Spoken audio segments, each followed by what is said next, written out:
Welcome back to part 2 of our double episode on the Festival of Working Class Literature and the GKN workers' struggle in Florence. If you haven't listened to part 1 yet, we suggest you go back and listen to that one first.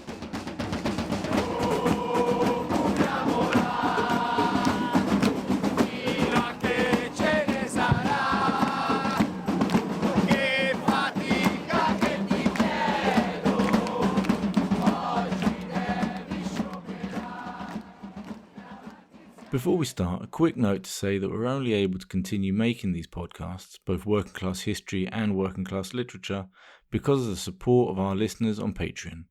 If you like what we do and want to help us with our work, join us on patreon.com/workingclasshistory, where you can get benefits like early access to episodes, exclusive bonus content, discounted books, merch, and more.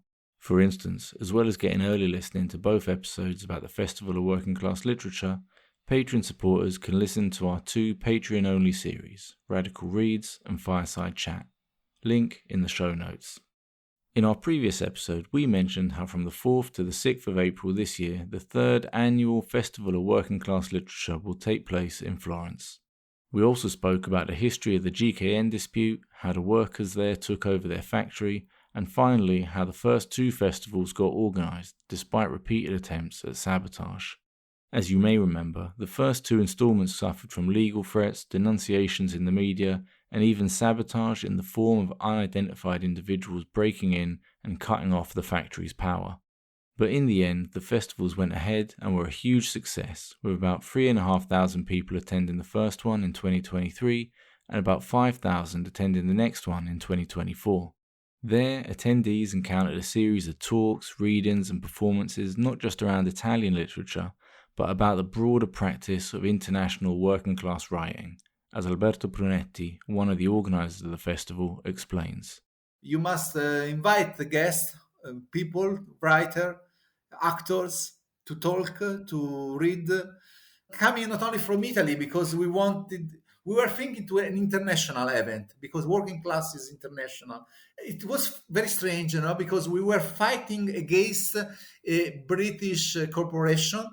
And our main guests in the 5th edition were all British, because we were in love with the British working class literature. And our way to fight against a British corporation was through a British working class literature. We also tried to have a kind of intersectional approach. So we try to relate not only different form of oppression, not only class, but also gender, race, sexual orientation, and so on. And we had as guest Anthony Cartwright and also other writers, the Hunter, author of Child Solidarity. He came from Nottingham.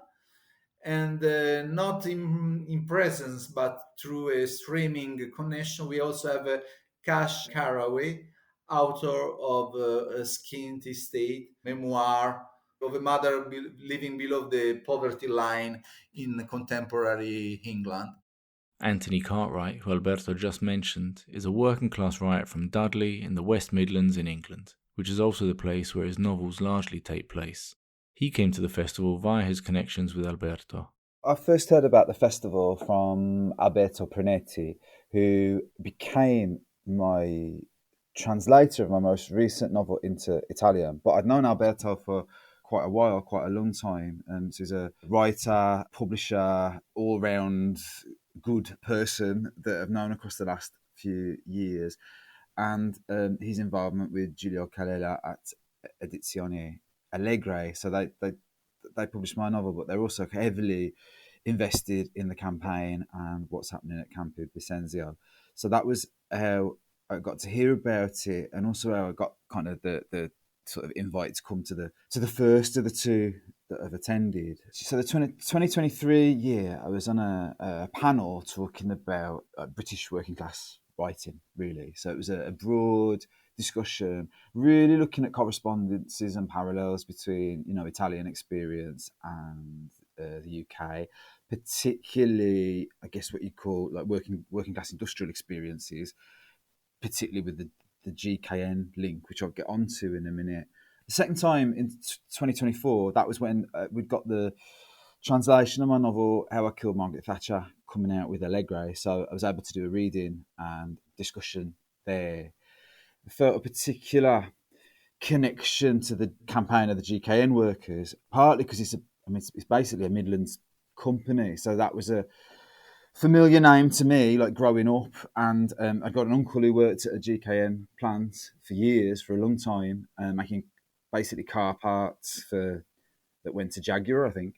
My dad worked for a GKN subsidiary in the 1980s for a bit before, but was made redundant from that job in that kind of cycle of, people in and out of work in industrial places in the Midlands in the 80s. So it felt like really quite personal and very familiar, actually, in terms of Campi Vicenzio and the setting, which, really felt important to me. So it was great. It was great to contribute, really, both in the kind of wider discussion and then with doing a reading from How I Killed Margaret Thatcher. I mean, there's a real overlap there. It's set in the 80s, as you can probably gather from the title.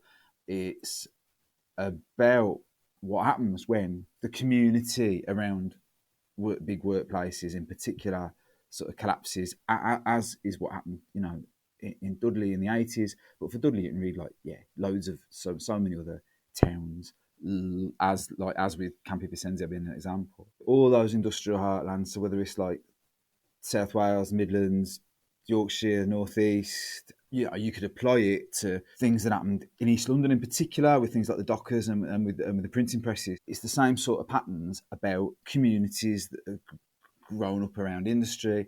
And so not just like the workplace stuff, but everything else that happens, whether sport, cultural activities, relationships between people, the functioning of like the town and so on. And what's been particularly interesting for me in terms of the Italian connection, so almost the same stories that was getting from Alberto regarding his dad's family, and he's also written about, kind of used his background to write about working class experience in Italy, and also Campi Vicenzio and the GKN strike, just exactly what parallels there are.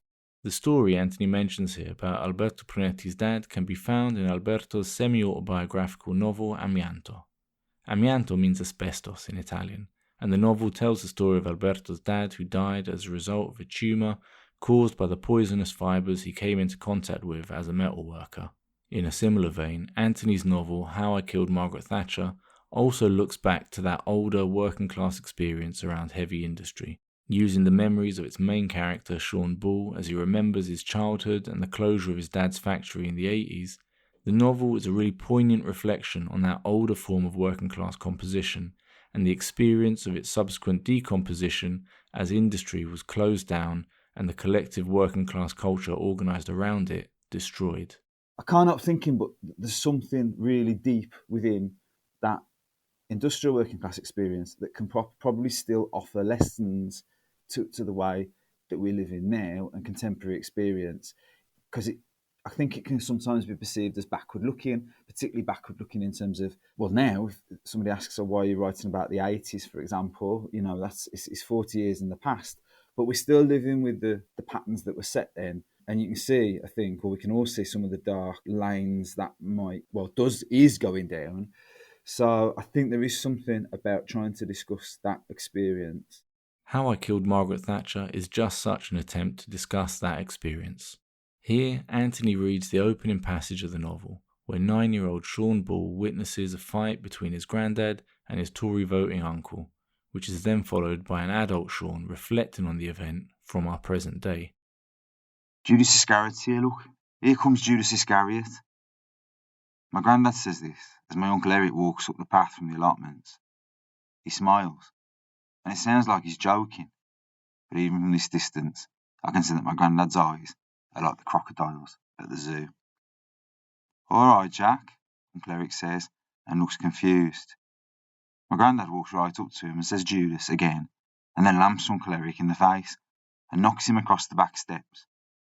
I have never seen anything like this before in my life. Last Sunday, they had their arms around each other in the front room, singing I'll Take Your Arm Again, Kathleen. Now, they're wrestling on the front steps. I've never seen grown-ups have a fight, let alone my own granddad. He's 56 years old, My nan screams, so does my mum, so does Stella, my Uncle Eric's daughter, and she tries to pull my granddad back. My Uncle Eric is bigger and younger than my granddad. My nan says that when Uncle Eric wears his sunglasses at the caravans, he looks like Roy Orbison. My granddad's off him now, on his feet, out of breath. He points through the back gate and down the path through the allotments. Never come here again. Never come to this house again. Don't you hear me? My granddad spits on the ground. My nan says his name. Jack, Jack, Jack. Stella looks at her broken fingernails. Uncle Eric scrambles up to his feet and goes back the way he came. My granddad points. Do you hear me, Judas? I have never seen anything like this in my life. She tried to kill me, after all. She tried to kill all of us. I nearly died on that first day as Prime Minister. I fell out that back bedroom window at my nan and granddad's house just after the fight. I used to sit on the window ledge and look out across the allotments, and my granddad strolling between the pyramids he'd built for runner beans and sweet peas and bright coloured windmills that were meant to scare the birds. At Cleopatra, the Robertson sand-coloured cat still as a sphinx on the fence, and at all the factories and work yards beyond. I lost my balance, tumbled off my perch, after the most incredible thing I'd ever seen in my life, grunting and swearing, the radio playing at the same time, almost tea time. My mum sat at the kitchen table waiting for my dad to come back from work. I flipped over in midair, saw all the chimneys in the distance, smoke dripping slowly into the sky, and then come upright, and then upside down again, then halfway in between. And that probably saved my life, because I went arse first through the shed roof with a crash like a bomb going off. I remember I thought I was dead. This is what it's like to be dead and gone, I thought, all the air knocked out of me, looking up at the outline I'd made in the roof, the shape of a 9-year-old boy that I think was maybe my soul ascending. Perhaps I didn't think that then, but I understood that when you died, you left your body and went somewhere else, and I thought I'd get to see my great-granny and my granddad's pet budgie, Jenny Lee. Jenny Lee was named after Nye Bevan's wife. My granddad would explain to people and watch for their reactions. He'd recently found her stiff and lifeless on the bottom of the birdcage, and although I realised I'd miss everyone, I suppose I'd see them all soon enough, so it didn't matter that much. In fact, I'd been saved by my own backside and a big pile of dust sheets left by the council after they'd decorated the downstairs room for my great-granny to stay in before she died. When the air rushed back into my lungs, I let out a scream that my mum said later was exactly the same as the one I gave when I was born. My arse felt like it was on fire, my lungs like they were sucking in air from one of the furnaces that used to blink and glow out in the distance when it got dark. Listening to this passage, it feels like Anthony is opening his novel not just with a clash between father and son, but between two types of working class identity. Sean's granddad represents an older one formed around labour and trade union loyalties, while the uncle represents that chunk of working class people who shifted to the Tories in '79 with the promise of making money, buying their council house and so on. But this passage also opens the novel with what feels like an image of what the working class is about to lose. Like the class itself, Sean loses his balance, and as he spins in the air, his world is literally turned upside down. And as he crashes, arse first through the shed roof, he's saved by the dust sheets left behind by the council. A literal safety net left in place by the state that saves him when he falls. The kind of collective working class life organised around heavy industry depicted in How I Killed Margaret Thatcher wasn't just lost in Britain, but was a common experience across much of Europe and North America. And this commonality of class experience across nations is one of the things the organisers tried to reflect in the festival. Especially the international aspect is important to me. I have developed my idea of the working class literature in Italian thanks to my stay in England, my knowledge of the British working class literature. So it was, for instance, Sweden that was our guest of honor in 2024. Sweden has a strong tradition of working class literature and the rich contemporary scenes. So we had a couple of guests coming from Sweden. I would like to have more guests from France, and if possible, to have also guests from Asia. And there were also other voices like Claudia Durastanti, Italian but with origins in the Italian immigration in the United States. I came across the Working Class Festival in Italy thanks to the main organizer, Alberto Prunetti and Giulio Calella from Allegre, who were curating the program along with the collective of the factory. This is Claudia Durastanti, the Italian working class writer that Alberto just mentioned. As well as being an author, she has also translated a number of novels and works as both a publisher and organizer of literary festivals. And of course, I was very familiar with the political struggle behind what happened at the factory and the collective. They've been very vocal, very well organized. But I think what was interesting to me is that we didn't have anything like it in Italy before that initiative, nothing with that kind of scope. And I also thought it was very interesting the fact that it was the first edition, at least, took place inside the factory that was reclaimed by the workers. So you don't get the chance to walk in a place of work that was lived, shaped, organized by people, and to have a stage there talking about literature. So to me, it was groundbreaking in many ways. And also, I became involved in a very practical way at the beginning. I work in mainstream publishing. I've been working in mainstream publishing, I would say, for 15 years. And so I've been organizing other major festivals in the UK or in Italy. But this time we were trying to get publishers involved with their authors. And we knew, but we thought it was not going to be so bad, that sometimes, although you can publish working class work or authors, you kind of not acknowledge where they come from, or you don't acknowledge the specificities of the work. So you're not interested in supporting your authors or promoting them through channels that you don't consider legit. So it was a crowd-funded festival, and I think it's very important that it has this grassroots component, because at one point when we realized publishers were not bringing money in, we said, we're going to do it anyway. We're going to do it with our means. We're going to call for it. And it was, to me, this festival is the most important cultural festival in Italy, and I attend many of them. And so I think it took, from the very early start, a completely different path. It was not openly sponsored by publishers, and so it was interesting to establish like a straightforward channel with all the people we invited. So in the first edition, I was involved behind the scenes, and of course then it's interesting also to work in non-hierarchical spaces. Although Alberto Brunetti is the director, there's a publishing house, Allegre, behind it. There's, the Dario Salvetti and the collective of workers. At the same time, you don't get the feeling like in other festivals that there's, a strong publishing editorial group that is kind of outsmarting or shadowing the work of everyone who's involved. So I like that a lot from the very start. Claudia has been heavily involved in organising the festival since it started, and has also presented and hosted a number of discussions about a variety of topics, including her own works, such as her most famous novel, Strangers I Know, a semi-autobiographical novel about a young working-class woman split between parents, geographical locations, and class settings. The book has won a number of awards and been translated into numerous languages. Here, Claudia reads a passage from that novel. I didn't tell my employer about me and my parents right away because I was afraid it would be off-putting. He thought he'd hired a half-American girl with an apartment in Brooklyn and hadn't guessed about my Locanian upbringing. But also because I knew that sooner or later he'd use it against me.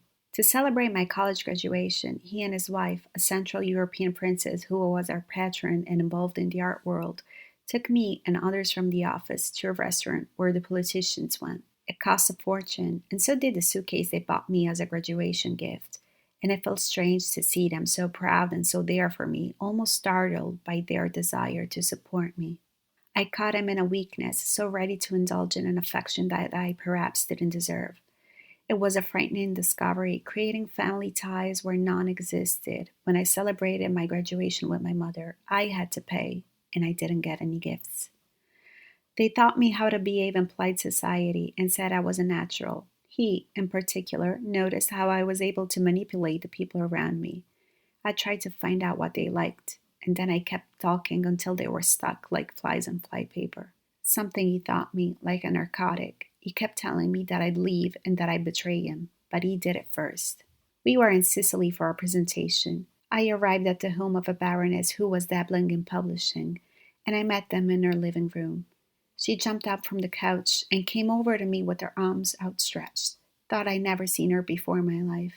He told us everything, all about your past, she said, grasping my hands and pulling them to her chest. Once again, I felt like I was in a Dickens novel. Who taught you to speak? The Baroness asked, as if I'd grown up in the woods before being adopted, and then I understood what I'd become. Not the wild creature I dreamed of, a young, ambitious woman equal to anyone, but someone's pet. By the time I walked into my employer's office to quit, months had passed with me waking up feeling sick to my stomach and falling asleep with a fever, every part of me longing to sever that tie. I sat there, eyes down, crying, and let the office secretary tell him. She was a friend, and she understood that I wanted to leave. He shook his head, started scribbling with his pens, then spoke. All right, no one's keeping you. No point in crying. I got up to go, was at the door, while he kept his eyes fixed on his monitor, and said, half to himself, if you go, who's going to take care of your mother? Then he added that a girl like me didn't get to have her freedom. And I knew I'd done the right thing, even if I was losing a well-paid job and would return to a life of debt, to making a life for myself that was just as I'm free. This passage contains much that working class people entering into the art world can relate to. The sense of being an imposter, of having to learn how to act or behave in this quote-unquote polite society. Meanwhile, the upper classes and aristocrats in the passage are completely at ease, just dabbling in what the narrator is struggling to find space in. But there's also an element of this passage that reflects the working class experience more generally.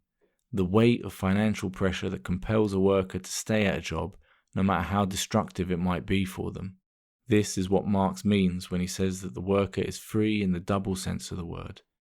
Free in that they can sell their ability to work as they please, but also in that they have nothing else to sell and no other way of getting the things they need to survive. The passage contains a fundamental ambivalence then, between Claudia's narrator making the right choice to freely take her labour elsewhere, and the acknowledgement that this means stepping into a new situation that was just as unfree. These kinds of connections between the world of work and the world of the literary highlight that there's not so much a bringing together of two distinct worlds going on, but rather that the two might actually be fundamentally connected anyway. To me, it was really important to witness the fact that literature was already there in the audience, in the speakers. So it didn't feel like we were educating or informing so much. It was widely attended. And I can say that what's strikingly different from other cultural festivals, it was multi-generational, I would say, and it was like interclass, of course, with a strong focus on the working class. But at the same time, I remember I attended a panel with Anthony Cartwright and Alberto Prunetti the first year on the forms of working class fiction, with a lot of focus on autofiction, of course, and all the problems, witnessing your own experience, not having access to writing experimental fiction or even having access to a novel. And the debate that ensued this conversation was quite interesting to me because it came from workers who were also strong readers. I walked into the festival and I was surrounded by people, workers and audience, and people who came to that place that already had a strong confidence with the topics we were talking about. And they were also exposed to literature forms that don't often get access in the middle class spaces we were talking about. So this was reinforcing my idea of a non-hierarchical space in a way. I often wonder the specificity of this festival, that it was supported, created, meant for a class struggle of workers who have been unjustly fired. They don't receive a salary. It's been a year now. So this situation must be solved. Would this festival even be here if the collective of ex-GKN was not getting so involved and so open and so visible and so influential on how class struggle is redefined in Italy today. And so to me, what's also really important is that behind all of this energy, there is an active movement of people who are trying to embrace literature, not as something that is like a free time, a leisure, a luxury, but it's something that is parallel with what's your idea of a decent life. This importance of the collective struggle of GKN workers as the setting for the festival is something mentioned by Anthony Cartwright as well.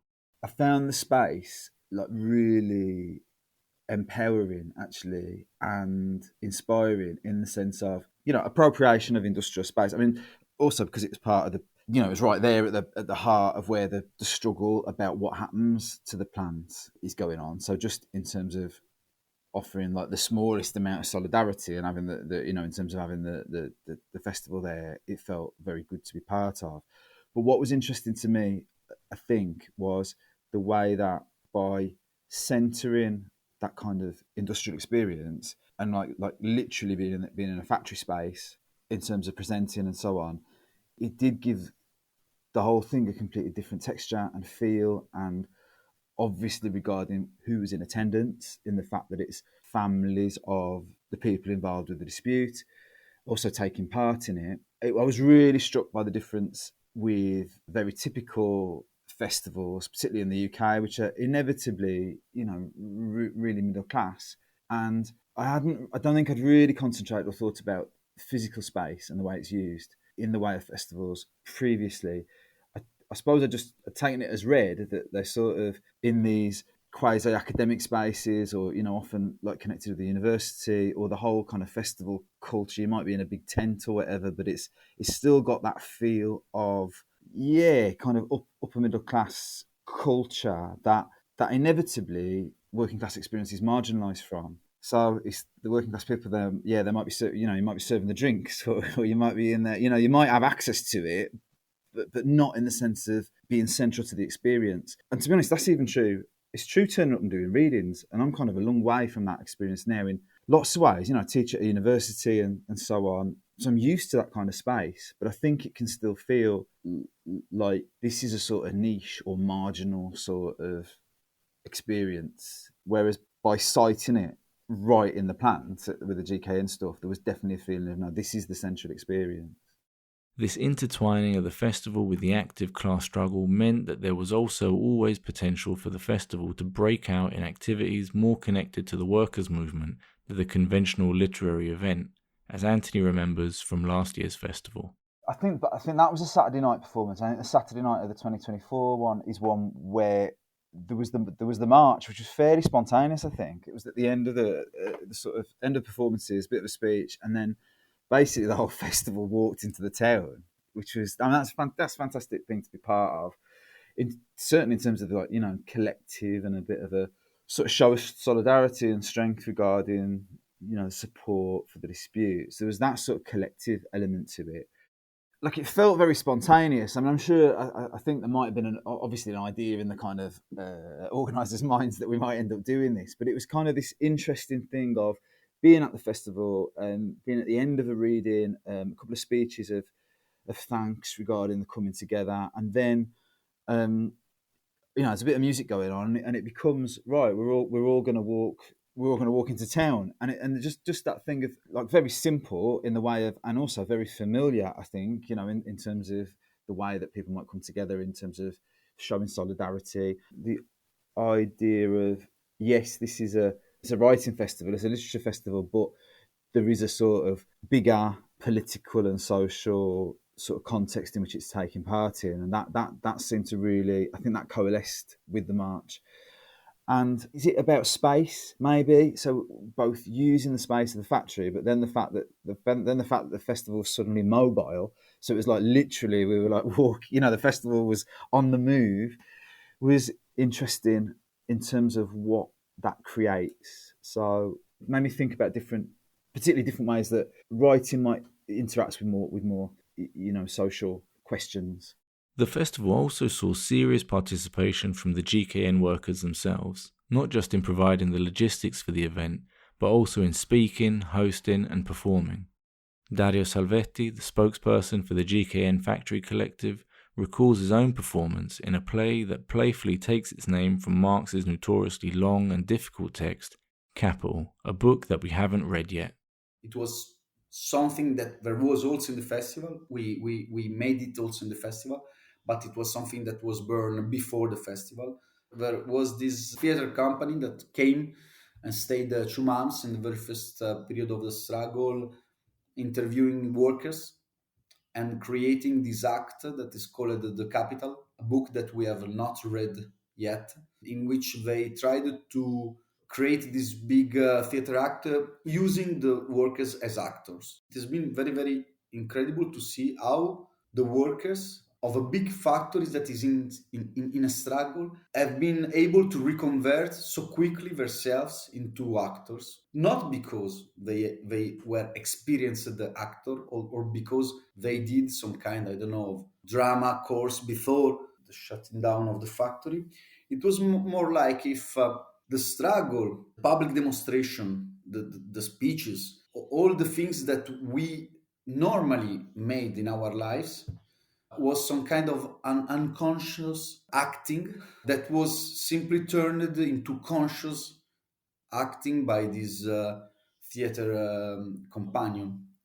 So the moral of the question is not that everybody can do the actor, because of course you have to study a lot of years, but the mix between real actors and real theater company and the inspiration, the life history, the struggle, the social struggle, was able to merge this theater act in which we only counted what was going on in GKN. So every time we change it, because it's going around Europe and Italy every time with new stages of the struggle. So it's not easy. But I think that thousands of people have known GKN also because of the existence of this theater act. So it's at the same time, the act is not about GKN, is about what capital is, what capital do, about the question of lifetime, how capital can use our lifetime, for example. So this is the act. And of course, there have been a lot of other workers reading in this period. So it's not only the theater, there have been a lot of other creative expression.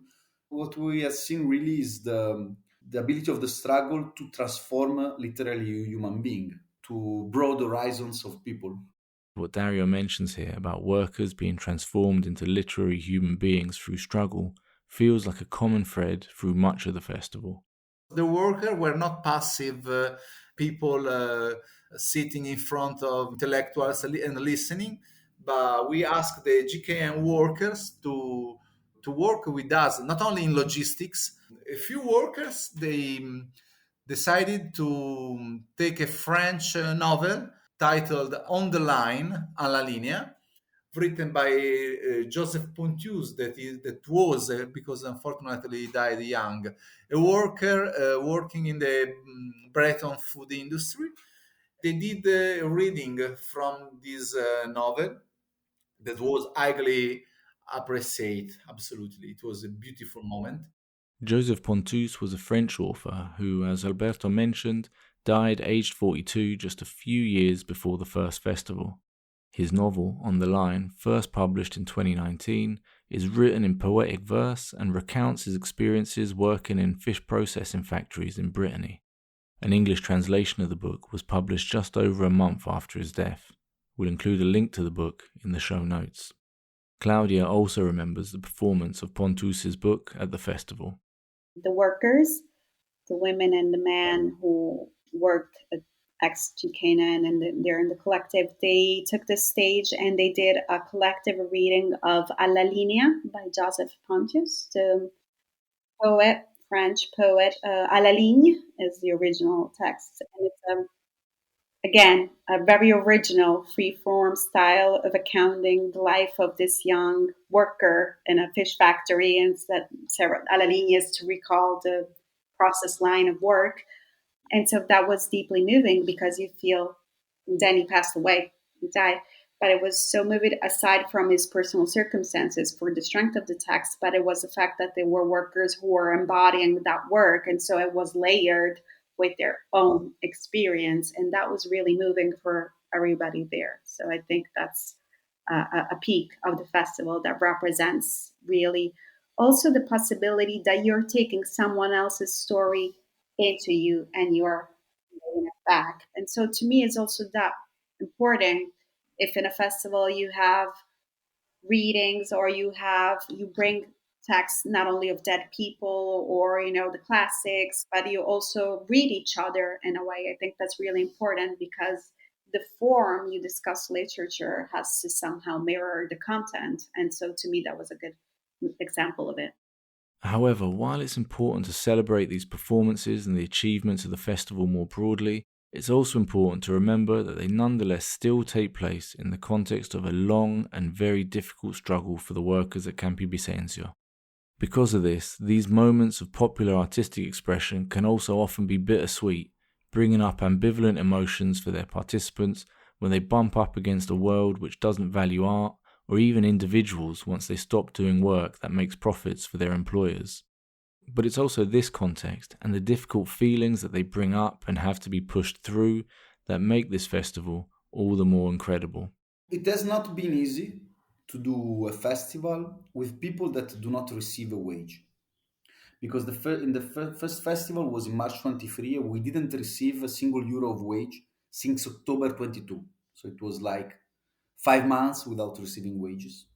And the second festival was even worse, was in April 23, as we didn't receive any kind of wage from January 24, and it will be 16 months that we don't receive a wage. So my memory about the second edition was this big fear of the clash between your need to think about your today surviving, especially from the families, because you have to imagine what it is for a worker to go to his own family and to say, I'm not quitting the struggle. I'm not quitting my job place. Also, if the factory is closed and also if the ownership do not pay the wages to us. And tomorrow on Saturday, I'm going to listen to, for example, working class poetry from Japan instead of going to find a job place. So tomorrow we won't eat. Tomorrow we won't do a normal. We won't go to the supermarkets to buy all the things that we need because I'm not quitting. And I am preparing, and I'm contributing to a working class literature festival. The reality is that we have challenged the force of gravity, because normally people had to think about their day-by-day survivals. They are not free, they're not able to think about future literature, the beauty of literature. And we know that we cannot challenge this force of gravity forever, because at a certain point, or we are able to restart the factory and to recover a wage, to recover a job place, or it won't be possible to go on. But there was this big fear, and especially in the second edition, I was really surprised of how many workers of the factory were willing to defend our right to do that festival, being proud of the fact that their factory was preparing to receive thousands of people speaking about literature. What Dario says here about resisting the force of gravity is very real and speaks to the harshness of this long dispute. If you would like to donate some money to help support the struggle, then do check out the webpage for this episode, where we will include details on how you can contribute. Link in the show notes. Each of the previous festivals has been accompanied by a key word and a theme. So, as Alberto mentioned in part 1, the key word for the first festival in 2023 was genealogies, and the theme was on the past. Last year, the key word was geographies, and the festival's emphasis was on the present of working class literature. This year, the festival seeks to look forward, to envision working class futures. Former GKN workers are now working in developing a future for their factory, because they want to reindustrialize from below with the new working class cooperative, with the worker cooperative, the plant. It's time to talk about the future.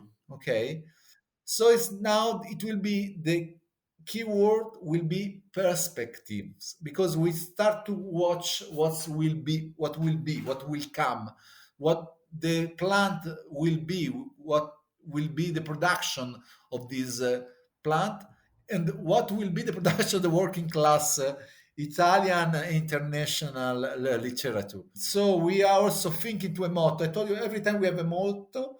After, for genealogies, it was the working class tells his own story. Then for geography, the motto was a Mark Fisher quotation. Non siamo qui per intrattenervi. In English, the original sentence should be, we are not here to entertain you, because all these cultural festivals very often are kind of act of cultural entertainment, and with our writing we don't want to entertain the reader, we want to change the world, really. We want to read the reality and, if possible, to change it. So we had this idea that our motto could be, we will be everything. This slogan itself highlights something special about the Festival of Working Class Literature at Campi Bisenzio. That is, that it does not content itself simply with greater representation of working class stories within a middle and upper class dominated literary industry. Rather, it is about working class writing as interlinked with the movement to radically transform society from top to bottom. Claudia also spoke to us about her thoughts and plans for this year's festival, thinking through different aspects of US working class writing and culture and the resonances they often have with international audiences. I like also the fact that it's traveling in other cultural traditions about working class fiction. So I was raised in the Italian South, but I come from a family of migrants, and I was exposed a lot to US culture. So this year I was thinking with Alberto, because they went to Stephanie Land from Maid, the author of Maid, is going to come. So I'm probably going to participate in that event. I'm going to chair it. Dorothy Allison passed recently, the author of Trash. I would say she was a community writer, the way I would say it for Bell Hooks or writers like that. And so she was a community writer that really meditated back in the day, starting in the 80s. So I think it's interesting if my contribution this year would be focusing a little bit on the working class tradition and seen through these voices in the United States, and also how easily sometimes it travels. You would see the disaster of that memoir of the current vice president of the United States, but in a way, the working class not always comes for the good, because that book was immensely popular in Italy, and so I have a hard time in explaining that you should throw it out of the window because it's blaming people for poverty culture and not acknowledging the material basis for that. So I think it's going to be interesting if there's going to be a focus on that, also because we are saturated with working class representations in fictions, film or media or TV shows coming from the United States. The Vice President's memoir that Claudia mentions here is Hillbilly Elegy by current US Vice President J.D. Vance. In the book, Vance discusses various family members' problems with drugs and alcohol and claims that social problems in Appalachia are because the regional culture encourages laziness and family breakup. Social issues like the decline in mining jobs, the opioid crisis, and the lack of affordable healthcare or transport infrastructure don't figure into Vance's analysis. These kinds of discussions around where literature meets politics, or to put it another way, the stories that get told which underpin political positions, are a huge part of what make this festival so unique, and also why it's so important for it to maintain its position as an independent space for working class literary production and discussion. I think the festival is a permanent condition of thinking. How are these narratives becoming more popular? Who needs them? Who wants them? Who's trying to extract a sort of prestige from it? Because, as I said before, you start having stands in bookshops, you start getting invited to other festivals to talk about working class issues. Why do it there? I would simply do it to the place I feel is more relevant and productive in doing it. And also, a lot of people goes to this festival, which I think, I don't know what's happening there, but other festivals are kind of dwindling, especially books are selling less. This has happened also in the UK. I saw an article on The Guardian that, very mainstream books were selling less because people have less money. And so if you have festivals that are pricing people, if you see that and you witness that some forms are no longer working, I don't see the benefit of taking what's discussed at the Working Class Festival in Campi Bisenzio elsewhere. We just keep that as a space once a year with multiple events going all over. And also it's tied to a prize now. It's not tied directly to the festival, but the festival is going to host it. The idea that there's going to be calls for working class writers, I've never witnessed anything like that when I was trying to write. There were no magazines. I think it's a chance to bring in new work and expected work. It's harder and harder to find the unexpected voice that doesn't have training in the system and maybe has a working class background. And so if there's a call that makes it more visible, and I think the festival is also helpful in that way, because sometimes the access to literature is so painful and high that potential writers don't even try. This will be the third year of the festival and the fourth year of struggle for the GKN workers. What comes next is very much an open question.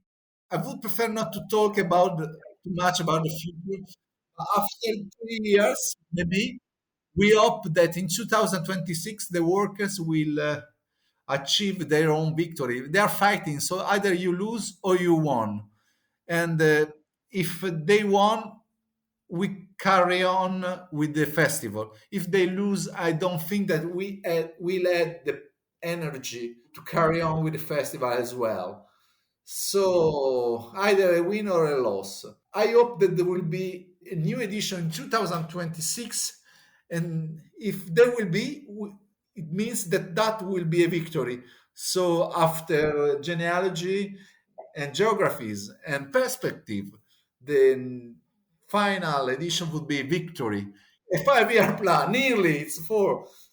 And the final slogan would be bread and roses, I think, if we won, because that is what we have all fought for the bread and the roses.